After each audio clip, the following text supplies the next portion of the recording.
नमस्कार, मैं हूं आपके साथ अंकिता पाल। बुलेटिन की शुरुआत करते हैं। राजस्थान पर्यटन के क्षेत्र में नए आयाम को स्थापित करने के लिए सरकार लगातार प्रयास कर रही है। भजनलाल सरकार प्रदेश में निवेश को बढ़ावा देने के लिए राइजिंग राजस्थान पर्यटन प्री समिट में पर्यटन के क्षेत्र में लगभग 142 प्रस्तावों से 14,000 करोड़ का निवेश करने वाले निवेशकों का स्वागत किया गया है। इस दौरान सीएम भजनलाल शर्मा ने निवेशकों को संबोधित किया। देखिए हमारी इस रिपोर्ट में।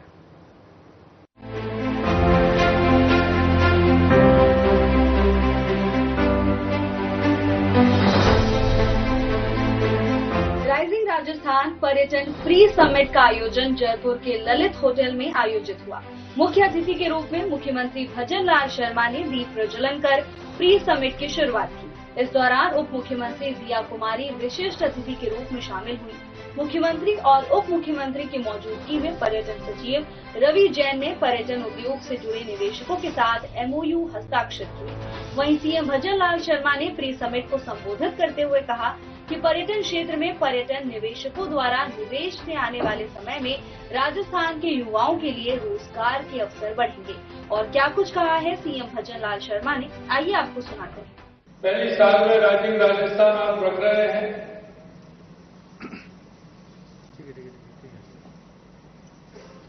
कैसे हो पाएगा? समय कम है, लोगों के समय 3-3, 4-4, 5-5 महीने पहले, 6 महीने पहले बुक हो जाते हैं। हमने कहा ये राजस्थान की धरती है, ये शक्ति और भक्ति की धरती है, ये समर्पण की धरती है। अगर इरादे नेक होंगे, अगर कार्यक्रम तय भी हो गए होंगे तो वो कैंसिल होंगे, लेकिन राइजिंग राजस्थान दिसंबर में ही होगा। और हम समझते हैं कि हमारी ये दृढ़ इच्छा शक्ति, इसको बनाने वाला और इसको करवाने वाला कहीं ना कहीं उस ऊपर वाले की मेहरबानी है। और आप देख रहे हैं कि लगातार आपने देखा होगा, क्योंकि जैसे ही हमारी सरकार बनी, हमें कई कामों को लेकर के बड़ी चिंता है। क्योंकि जब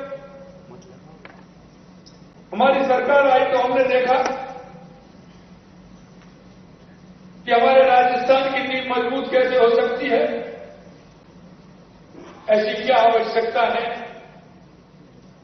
जो हमें सबसे पहले करनी है। हमें लगा कि हमारे राजस्थान में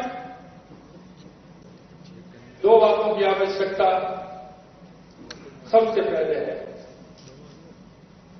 और वो आवश्यकता है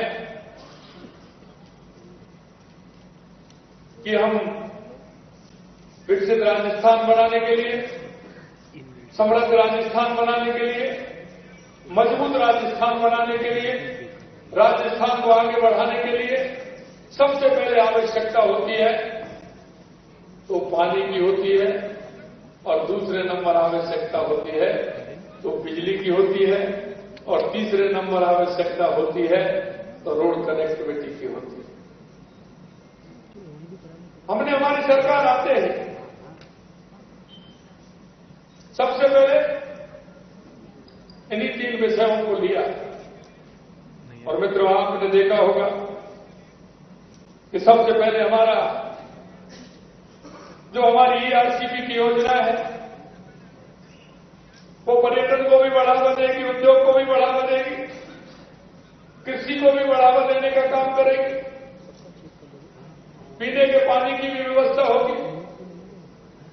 तो हमने सबसे पहले पानी के लिए व्यवस्था की, तो ERCP को लेकर के आए, उस पर हमारा MOU हुआ।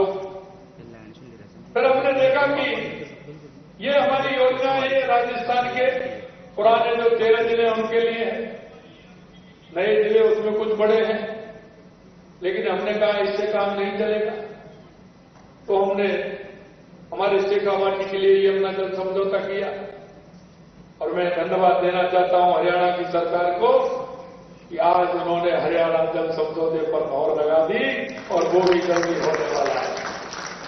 ये सारी बात मैं आपसे इसलिए कहना चाहता हूं, जब मैंने ये विषय विधानसभा के अंदर रखा था तो मेरे कांग्रेस के मित्र कह रहे थे, क्योंकि उन्होंने कभी यमुना जल पर बात नहीं की, और विडंबना इस बात की थी मुझे कि सबसे ज्यादा राजस्थान में, केंद्र में, हरियाणा में अब सबसे ज्यादा अगर किसी का राज रहा तो वो कांग्रेस सरकार का रहा था। मैंने कहा था आपने पानी के लिए एक पत्र भी नहीं लिखा, लेकिन उन्होंने कहा हमने लिखा। लेकिन मैं कहना चाहता हूं मेरे भाइयों बहनों, अभी कांग्रेस ने वहां हरियाणा में चुनाव लड़ा है, हमारा MOU हो गया, उन्होंने अपने घोषणा पत्र में डाल दिया कि राजस्थान और हरियाणा के बीच में समझौता हुआ है, अगर हमारी कांग्रेस सरकार आती है तो हम उसको रद्द करेंगे। मैंने हरियाणा में जाकर के कहा कि आपने जो अपने घोषणा पत्र में डाला है ये किसी भी कीमत पर पूरा नहीं होगा, क्योंकि हम दृढ़ इच्छा शक्ति से काम करने वाले हैं, ऊपर वाले को मानते हैं। आज उन्होंने हमारी मान ली, आने वाले समय में हरियाणा से हमारे उनकी नजरों को पानी देंगे। इसके बारे में सोचते हैं, क्या सोचते हैं आपका विजन क्या है? इसीलिए मैं कहता हूं कि जो काम करने वाले होते हैं उनको दुनिया की कोई ताकत नहीं रोक सकती, क्योंकि उस पर सारी जनता की नजरें होती हैं, जनता का आशीर्वाद होता है, और जब जनता का आशीर्वाद होता है तो ऊपर वाला भी मेहरबान हो जाता है, और जब ऊपर वाला मेहरबान होता है तो कोई काम रुकता नहीं है। क्योंकि मैं आज इसलिए कहना चाहता हूं कि उन्होंने कहा, और मैं जो हरियाणा में जब चुनाव में गया था तो मैं यही कह करके आया था, और मेरी उस ऊपर वाले ने, पंछी वाले ने बात सुनी और उसने कह दिया चिंता मत करिए, राजस्थान को पूरा पानी मिलेगा। ये बात मैं इसलिए कहना चाहता हूं कि हमारे राजस्थान में अपार संभावना है, और उन अपार संभावनाओं के माध्यम से हमारा हर क्षेत्र में हमारा राजस्थान, क्योंकि क्षेत्रफल की दृष्टि में हमारा राजस्थान देश में सबसे बड़ा है। अगर हम मिनरल की बात करें तो सबसे ज्यादा अगर मिनरल है तो वो राजस्थान के अंदर है। अगर हम बात करें पर्यटन की तो राजस्थान की क्या सुंदरता है, क्या भव्यता है। हमारे किले देखिए, हमारा डेजर्ट देखिए, हमारे पुरानी हवेलियां से लेकर के हमारा आप अभ्यारण्य देखेंगे, चारों तरफ राजस्थान के अंदर बहुत बड़ी संभावना है। इधर चलोगे आप मैनीपुर वाला, थोड़े से चलोगे तो गिरिराज, उससे इधर आओगे घूम करके तो भट्टरी महाराज, इधर अगर चलोगे तो घाटी धाम, थोड़े से चलोगे तो सालासर, और चलोगे तो करणी माता जी। आप देखिए हमारे सालासर बालाजी से लेकर के, हमारे श्रीनाथ जी से लेकर के, सामरिया सेठ जी से लेकर के कितने हमारी माता है, कितना हमारा त्रिपुरा सुंदरी में दुर्धाम सीता अभ्यारण्य, कितना हमारा पर्यटन। मैं अभी जन्माष्टमी के दिन गिरिराज जी गया, उससे पहले एक दिन में मध्य प्रदेश हमारे मुख्यमंत्री जी के ERCB के काम के लिए मैं गया। उन्होंने कहा भाई साहब कि कोई नया काम ये होना चाहिए कि हमारे भगवान कृष्ण मथुरा से उज्जैन संदीपन गुरु जी के आश्रम में शिक्षा लेने आए, यहां सब आए थे। तो जिस तरह से उत्तर प्रदेश में राम गमन पथ बनाया है, इसी तरह से हम कृष्ण गमन पथ बनाए। उन्होंने कहा वैसा भी तो अच्छी बात है, क्योंकि मोहन यादव ने ये कहा कि मैं भी चाहता हूं। मैंने कहा हम भी जाते हैं। तो कृष्ण जन्माष्टमी के दिन सुबह तो मैं उनकी जन्मस्थली मथुरा गया, और शाम को मैं संदीपन गुरु के आश्रम में गया। उन्होंने वहां घोषणा की, हमने यहां घोषणा की कि हम कृष्ण गमन पथ बनाएंगे, तो भगवान मथुरा से लेकर के भरतपुर होते हुए करौली होते हुए, कोटा होते हुए, झालावाड़ होते हुए उज्जैन गए थे। उस रास्ते को भी हम बनाएंगे, जिससे एक हमारा पर्यटन का काम और हमारा धार्मिक पर्यटन स्थल हमारा बन सके। देखिए, हमें हमारे राजस्थान को किस तरह से आगे बढ़ाना है, हमें हमेशा उस बात में हमें सोचना पड़ेगा। और इसलिए मैं कहना चाहता हूं, और मैंने जैसा बताया, हमारे बहुत ये है कि आपने देखा होगा कि कई स्थल तो हमारे ऐसे हैं जिनको हम ठीक प्रकार से अगर उनका हम डेवलपमेंट करेंगे तो हमारे पर्यटक, हर तीसरा पर्यटक में आता है। मेरी तो सोच इतना है कि हम पर्यटक को ज्यादा से ज्यादा राजस्थान में किस तरह से रोक पाते हैं। जितने दिन हम उसको रोकेंगे उतना ही ज्यादा राजस्थान को फायदा होगा। इसलिए मैं कहना चाहता हूं कि आप सभी इस क्षेत्र से जुड़े हुए हैं, आपके अच्छे सुझाव भी आ सकते हैं, क्योंकि मैं तो सिर्फ पर्यटक ही हूं। जहां मैं जाता हूं वहां दर्शन करके देख करके आ जाता हूं। आप तो क्षेत्र में काम करते हैं, इसलिए आपका अनुभव बहुत बड़ा है। और मैं इस बात को कहता हूं कि अनुभव की कोई उम्र नहीं होती। अनुभव जीवन का ऐसा नहीं है कि अंत में तक भी अनुभव आते रहते हैं। पर आप उस क्षेत्र में काम करने के लिए मैं आप सभी का आभार करना चाहता हूं। आप पर्यटन के क्षेत्र में जो काम करते हैं, आपके जो अच्छे अच्छे सुझाव है, हमारी वेबसाइट पर भी डाली, हमको ऐसे सुझाव हमारे पास पहुंचाइए, जिन सुझावों के माध्यम से हम राजस्थान की मजबूती के लिए काम कर सकते हैं। आपके ऐसे सुझाव जो राजस्थान को एक कदम बढ़ाने के लिए उपयोगी हो सकते हैं, क्योंकि हम ये नहीं मानते कि सारी बातें हम ही जानते हैं, कि हम जिस क्षेत्र में हैं वो वही लोग जानते हैं। मैं आपसे कहना चाहता हूं, आपका अनुभव बहुत बड़ा है, आप उस क्षेत्र में काम करते हैं। और जैसा मैंने कहा, हमारे यहाँ पहले तो भीड़ आप चला रहे हैं। मैं आपसे कहना चाहता हूं, एक ही क्यों चला रहे हैं, एक दो और बढ़ाए ना, क्या दिक्कत आ रही है? हम ऐसा सर्किट बनाए जो प्रतिदिन का 3 दिन में हमारा सर्किट पूरा घूम करके आए, पूरे राजस्थान को हम दिखाएं, आगे उन प्रदेशों को भी दिखाएं, जिससे वो प्रदेश भी उससे जुड़े। हम ऐसे स्थलों पर ले जाएं, लोगों को लगे कि यहाँ अगर हम ठीक प्रकार से बनाएंगे तो हमारे पर्यटक भी ज्यादा आएंगे। हम हमारे उन क्षेत्रों में रात को नाइट शो होता है, लाइट शो होता है, उसको भी हम ठीक प्रकार से करें। लाइट शो होगा तो उसमें 1 घंटा, 1.5 घंटा, 2 घंटे उसको लगेंगे। अब जब 2 घंटा आप ले लोगे तो फिर वो कहाँ जाने वाले हैं, वही रुकने वाले हैं कि नहीं है? तो उसको कैसे हम रोक सकते हैं, इस क्षेत्र में हम काम करें। अंत में मैं इतना कहना चाहता हूं आपसे कि हमारे धार्मिक पर्यटकों की दृष्टि से भी कुछ होटल हमारे यहाँ खुलने वाले हैं, उनको भी आप आगे बढ़ाइए, जिससे कि पर्यटन का राज्य जीडीपी का महत्वपूर्ण योगदान है और हमारी जीडीपी बढ़े, जिससे राजस्थान में एक वातावरण बने और वातावरण बनने के साथ एक अच्छे विकास की जो हमारी धारा है वो भी आगे बढ़ेगी। आप राजस्थान की विकास यात्रा का हिस्सा बनने के लिए विभागीय समिट में पधारे, उसके लिए मैं आप सभी को बहुत बहुत धन्यवाद देता हूं।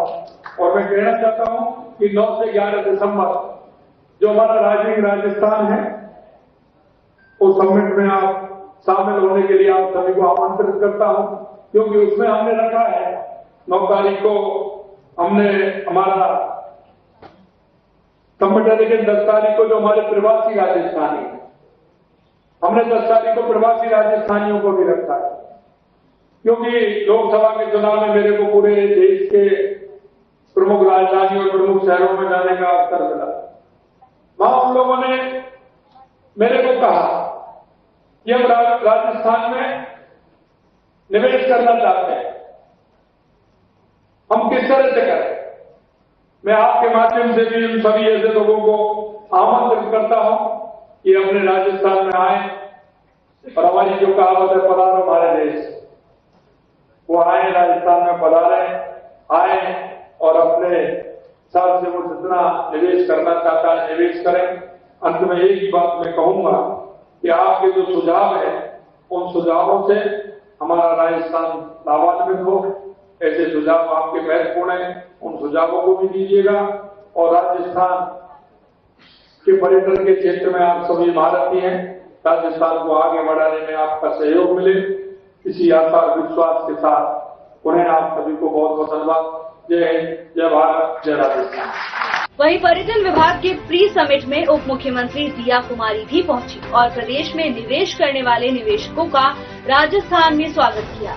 उप मुख्यमंत्री दिया कुमारी ने कहा कि पर्यटन के क्षेत्र में लगभग 142 प्रस्तावों से 14,000 करोड़ का निवेश करने वाले निवेशकों का राजस्थान में स्वागत है।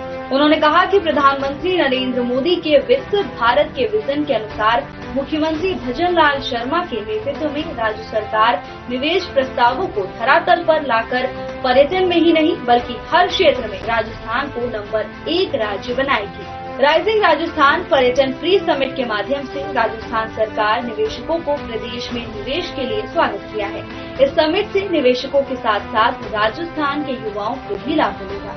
राजस्थान में पर्यटन के नए द्वार खुलेंगे। इस आयोजन से राजस्थान के पर्यटन को नई ऊंचाइयां मिलेंगी। ब्यूरो रिपोर्ट, साधना प्लस न्यूज।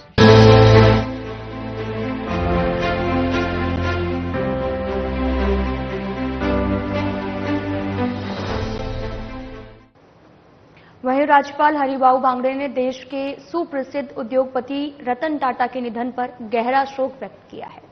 बांगड़े ने अपने शोक संदेश में कहा कि उनका निधन अपूरणीय क्षति है। वहीं राज्यपाल ने यह भी कहा कि राष्ट्रीयता से जुड़े रतन टाटा ने भारतीय उद्योग जगत में अपनी मौलिक दृष्टि से देश को वैश्विक पहचान दी है। उन्होंने स्वर्गीय रतन टाटा के औद्योगिक और सामाजिक सरोकारों को भी स्मरण करते हुए कहा कि वे दूरदृष्टि वाले उद्यमिता को बढ़ावा देने वाले लोकप्रिय उद्यमी थे। राज्यपाल ने ईश्वर से पुण्यात्मा की शांति और परिजनों को ये दुख सहन करने की शक्ति प्रदान करने की कामना की है। राजस्थान के मुख्यमंत्री भजन लाल शर्मा ने गुरुवार को राजभवन पहुंचकर राज्यपाल हरिभाऊ बांगड़े से मुलाकात की है। इस दौरान उन्होंने राज्य के विकास से जुड़े कई मुद्दों पर चर्चा की है। आपको ये भी बताते चले कि मुख्यमंत्री भजन लाल शर्मा की राज्यपाल से ये शिष्टाचार भेंट रही है।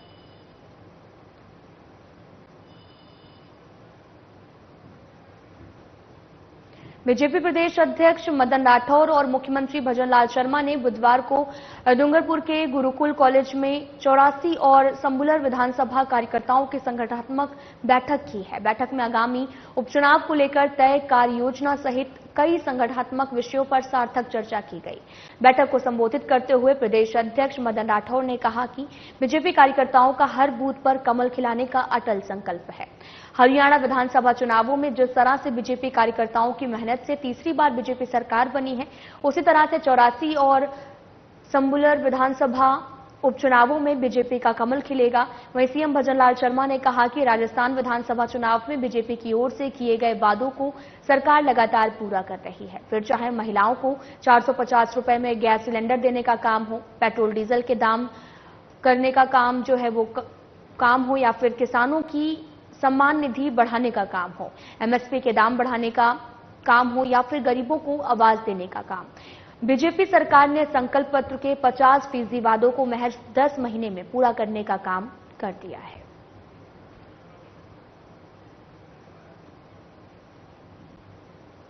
खबर उनियारा से है, जहां पर ऊर्जा और जिला प्रभारी मंत्री हीरालाल नागर ग्राम पंचायत रूपबाज पहुंचे हैं। इस दौरान उपखंड उनियारा की कई ग्राम पंचायतों में आमजन को हीरालाल नागर विकास कार्यों की सौगात देंगे, जिसमें ग्राम पंचायत रूपबाज, बनेठा, रूपपुरा और सुरेली में विकास कार्यों के लोकार्पण शिलान्यास कार्यक्रम में शामिल होंगे। साथ ही जन सुनवाई कर ग्रामीणों की समस्याओं को भी सुनेंगे।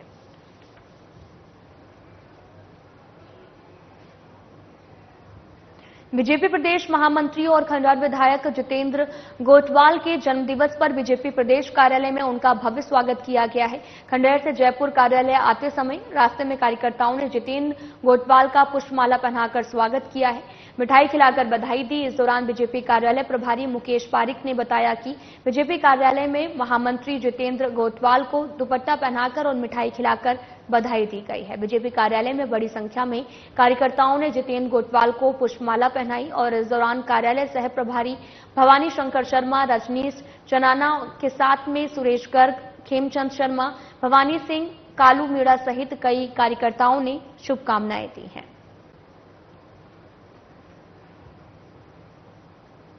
कोटा जिले के रामगंज मंडी थाना क्षेत्र के गोविंदा गांव के पास में 8 लाइन सड़क मार्ग पर गुरुवार को अहले सुबह गरबा खेल रहे कलाकारों की एक कार जेसीबी मशीन से टकरा गई है। हादसे में एक कलाकार की मौत हो गई जबकि अन्य 4 कलाकार घायल हो गए हैं, जिन्हें 108 की मदद से झालावाड़ रेफर किया गया है, जिनका उपचार किया जा रहा है। बताया ये भी जा रहा है कि लोग कलाकार मध्य प्रदेश के खाचरोड से गरबे का कार्यक्रम कर उदयपुर जा रहे थे। इसी दौरान रामगंज मंडी थाना क्षेत्र के 8 लाइन सड़क मार्ग पर हादसा हो गया है।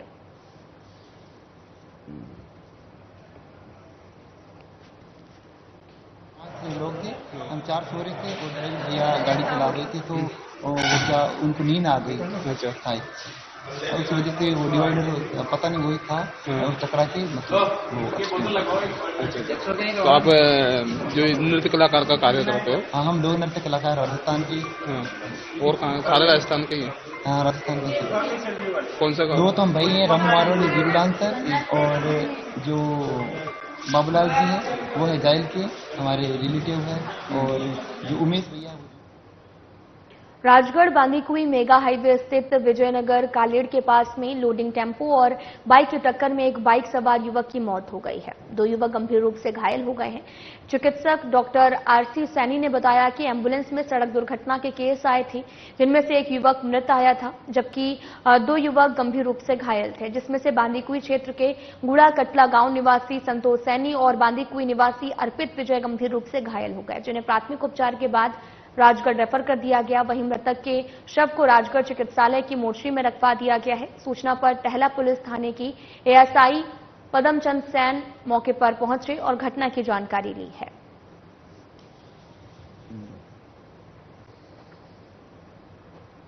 एक्सीडेंट के केस आए थे, 3 लोग थे जिनमें से एक ब्रॉड डेड आया था और 2 लोग सीरियस रूप से घायल थे। एक घायल संतोष सन ऑफ रमसी राम सैनी जो गुड़ा कटला का रहने वाला था, दूसरा घायल अर्पित सन ऑफ बनवारी लाल विजय बांदीकुई से रहने वाला था। दोनों का सीएससी राजगढ़ की पूरी टीम ने मिलकर उपचार किया। प्राथमिक उपचार के बाद उनकी सीरियस इंजरी को देखते हुए दोनों को उच्च स्तर के लिए रेफर कर दिया।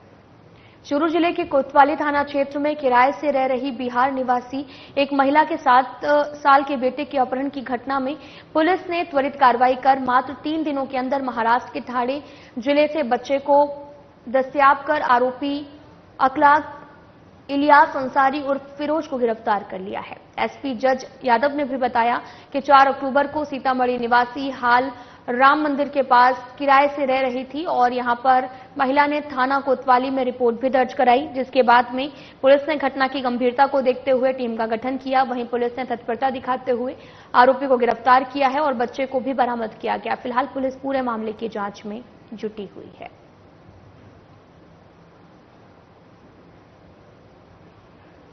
टोंक के बरौनी थाना इलाके के नेशनल हाईवे 52 पर अज्ञात वाहन की चपेट में आने से युवक की दर्दनाक मौत हो गई है। घटना की सूचना मिलते ही मौके पर पहुंची बरौनी थाना पुलिस ने शव को अस्पताल की मोर्चरी में रखवाकर परिजनों को सूचित किया।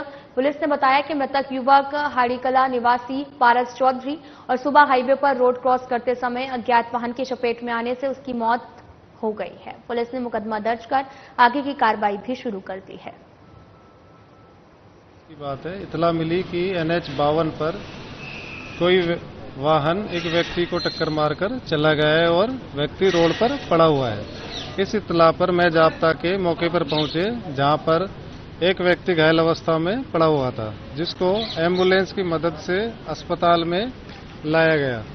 जहां जालौर जिले के भीनमाल कस्बे में जुजाड़ी रोड स्थित एक स्पा सेंटर पर भारतीय और विदेशी युवतियों से अनैतिक कृत्य करवाए जाने की सूचना मिलने पर पुलिस ने छापेमारी की है। इस दौरान पुलिस ने थाईलैंड निवासी 2 विदेशी युवतियों सहित कुल 8 लोगों को गिरफ्तार किया। इसको लेकर एसपी ज्ञानचंद्र यादव ने भी बताया कि बुधवार को भीनमाल कस्बे में जुजाड़ी रोड पर स्थित एक स्पा सेंटर पर भारतीय और विदेशी युवतियों से अनैतिक कार्य कराए जाने की सूचना मिली है। सूचना पर अतिरिक्त पुलिस अधीक्षक मोटाराम गोदारा और सीओ अन्नराज राजपुरोहित के सुपरविजन और एसएचओ रामेश्वर भाटी के नेतृत्व में टीम गठित कर दबिश दी गई। इस दौरान कुल 8 लोगों को गिरफ्तार किया गया है।